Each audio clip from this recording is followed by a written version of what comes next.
Hello friends, welcome back to the general studies. ఈ వీడియోలో మనం 8th క్లాస్ సోషల్ గురించి మనం నేర్చుకుంటున్నాం. First lesson. ఆ ఫస్ట్ లెసన్లో భాగంగా జనాభా పటాన్ని తయారు చేయండి అనే హెడ్డింగ్ గురించి ఇక్కడ చూద్దాం. ఏముందో ఉదాహరణకు వివిధ తరగతి గదులను చూపిస్తూ మీ పాఠశాల చిత్రపటాన్ని తయారు చేయండి అని అడిగారు. ప్రతి తరగతిలో విద్యార్థుల సంఖ్యను తెలుసుకొని తరగతిలో ప్రతి 5 విద్యార్థులకు ఒక చిన్న గీత పెట్టండి. తర్వాత ఇది పాఠశాల జనాభా పటం. తర్వాత విశేష సూచిక ఒక్కొక్క గీత ఎంతమంది విద్యార్థులు సూచిస్తుంది అనే విషయాన్ని చెప్పలేదు. జనాభాను పటంలో రంగులు పూజించడం ద్వారా కూడా చూపవచ్చు. దీన్ని జనసాంద్రత పటాలు అంటారు. జనసాంద్రత పటాలు అంటే జనాభా గురించి తెలియజేసే పటాలే.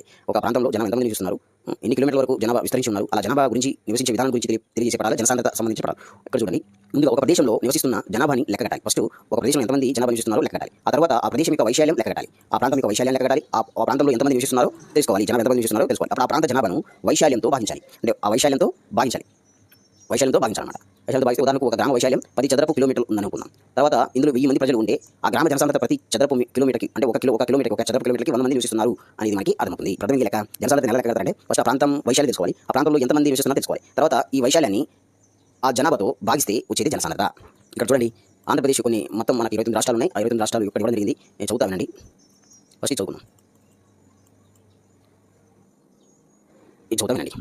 ఇక ఆంధ్రప్రదేశ్ జనసాంద్రత ఎంత 309. ఇది గుర్తుపెట్టుకోవడానికి ప్రయత్నం, ఎందుకంటే మన ఉమ్మడి ఆంధ్రప్రదేశ్ తెలుగు రాష్ట్రం కాబట్టి.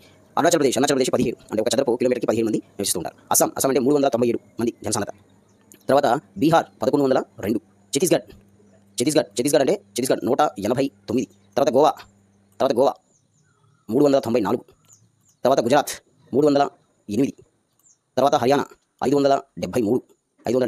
హిమాచల్ ప్రదేశ్ 123. సో ఇది మనం చూసాము. ఇందులో వెరీ ఇంపార్టెంట్ అంటే ఆంధ్రప్రదేశ్. ఇంకా గోవా కూడా గుర్తుపెట్టుకోవడానికి ప్రయత్నం చేయండి. 394, ఎందుకంటే అడగడానికి ఆస్కారం ఉంది, ఎందుకంటే చిన్న రాష్ట్రం కాబట్టి. సో తర్వాత నెక్స్ట్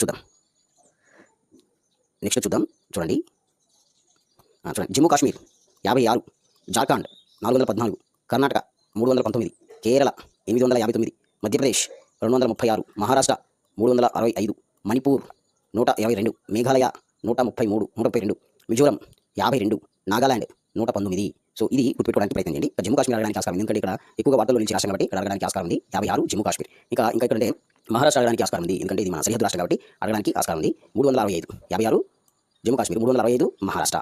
సో ఇది ఈశాన్య రాష్ట్రాలు. ఇంకా కొన్ని రాష్ట్రాలు ఉన్నాయి కదా, చూద్దాం. ఒడిషా అంటే 269. ఇది కూడా గుర్తుపెట్టుకోవడానికి. ఒడిషా కూడా మన రాష్ట్రానికి సరిహద్దు రాష్ట్రం. పంజాబ్ 550. ఒడిశా కాదనుకుంటా, ఛత్తీస్గఢ్. రాజస్థాన్ 201, సిక్కిం 86, తమిళనాడు 555. ఇది గుర్తుపెట్టుకోవడానికి 555 గుర్తుపెట్టుకోండి. Tamil Nadu 555. Telangana very very important, ఎందుకంటే తెలంగాణ గుర్తుపెట్టుకోవడానికి ప్రయత్నం చేయాలి. 307 జనసాంద్రత. తెలంగాణ జనసాంద్రత ఎంత? 307. త్రిపుర 350. ఉత్తరాఖండ్ 189. ఉత్తరప్రదేశ్ యూపీ 828. ఉత్తరప్రదేశ్ యూపీ. తర్వాత పశ్చిమ బెంగాల్ ఎక్కువ అనమాట, 1030, అంటే 1030. పశ్చిమ బెంగాల్